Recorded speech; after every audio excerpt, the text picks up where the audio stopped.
آج ہم نبی کریم صلی اللہ علیہ وآلہ وسلم کی پیدائش سے پہلے کے کچھ بہت اہم اور غیر معمولی واقعات پر بات کر رہے ہیں، خاص طور پر وہ باتیں جو آپ صلی اللہ علیہ وآلہ وسلم کے والد حضرت عبداللہ اور والدہ حضرت آمنہ سے جڑی ہوئی ہیں۔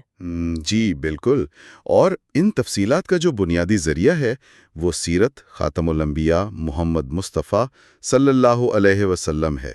اس میں خاص طور پر عبد المطلب کی وہ منت ہے، پھر حضرت عبداللہ کی قربانی کا معاملہ اور 100 اونٹوں کا فدیہ، یہ سب بیان ہوا ہے۔ ہاں، اور یہیں سے بات دلچسپ ہو جاتی ہے نا، یہ صرف واقعات نہیں ہے بلکہ یہ دیکھنا ہے کہ کیسے ان چیزوں نے نہ صرف آپ صلی اللہ علیہ وآلہ وسلم کے لیے راستہ بنایا بلکہ عرب معاشرے میں بھی کچھ نئی چیزوں کی بنیاد رکھی۔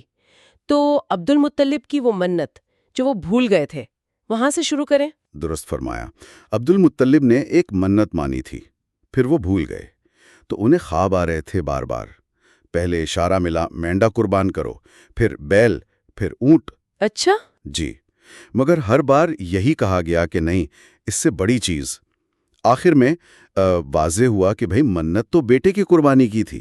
اوہ، یہ تو بہت ہی سخت امتحان رہا ہوگا۔ پھر جب انہوں نے بیٹوں کو بتایا؟ جی، جب سب بیٹوں کو جمع کیا تو سب خاموش تھے سوائے حضرت عبداللہ کے۔ وہ سب سے چھوٹے تھے، سب سے پیارے بھی۔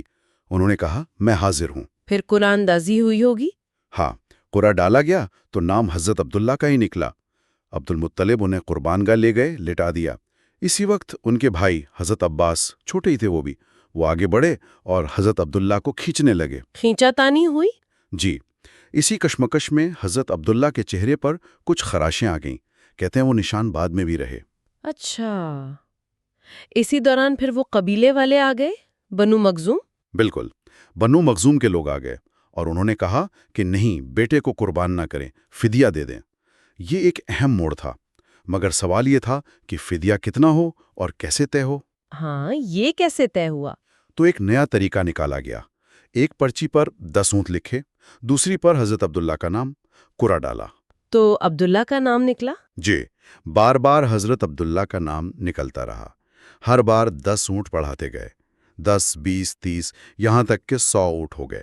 جب 100 اونٹ ہوئے تب جا کر اونٹوں والی پرچی نکلی۔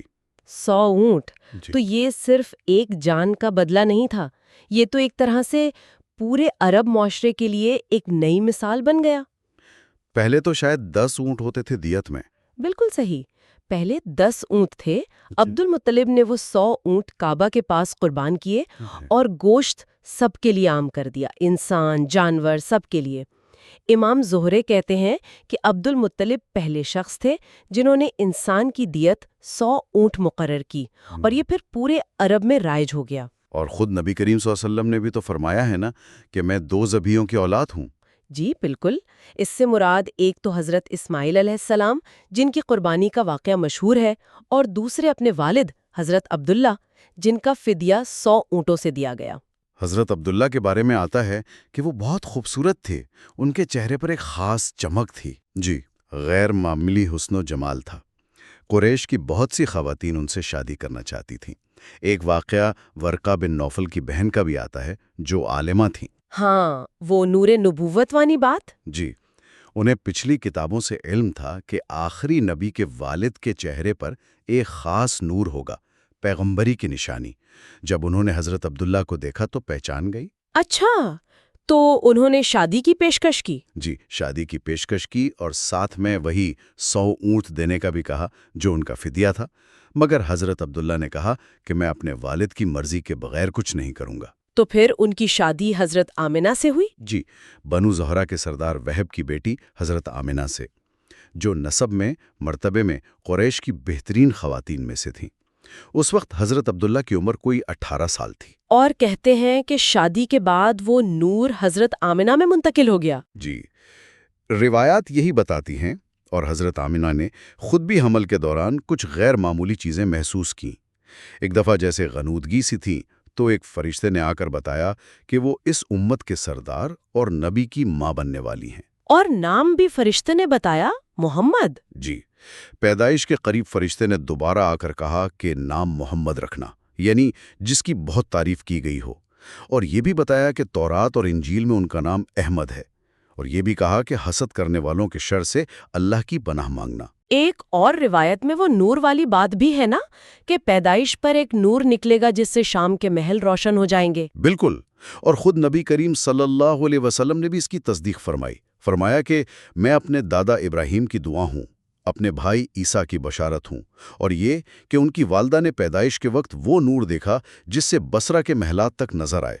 حضرت آمنہ نے یہ بھی بتایا کہ انہیں حمل میں کوئی بوجھ، کوئی تھکن محسوس نہیں ہوئی۔ اور حضرت عیسیٰ علیہ السلام کی بشارت کا ذکر تو قرآن میں بھی ہے، سورہ صف میں، کہ وہ احمد نامی رسول کی خوشخبری دے رہے تھے۔ جی بالکل۔ اچھا، ان واقعات میں ایک اور اہم بات حضرت عبداللہ کا انتقال ہے، جو نبی کریم صلی اللہ علیہ وسلم کی پیدائش سے پہلے ہی ہو گیا تھا۔ ہاں، یہ بھی ایک نشانی مانی جاتی ہے نا کہ والد کا انتقال ولادت سے پہلے ہو جائے گا۔ جی، کچھ روایات کے مطابق یہ پچھلی کتابوں میں مذکور نشانیوں میں سے ایک تھی۔ ان کا انتقال کیسے ہوا تھا؟ وہ شام سے ایک تجارتی قافلے کے ساتھ واپس آ رہے تھے، مدینہ پہنچے، وہاں ان کی ننیھال تھی بنو نجار، وہیں بیمار پڑ گئے۔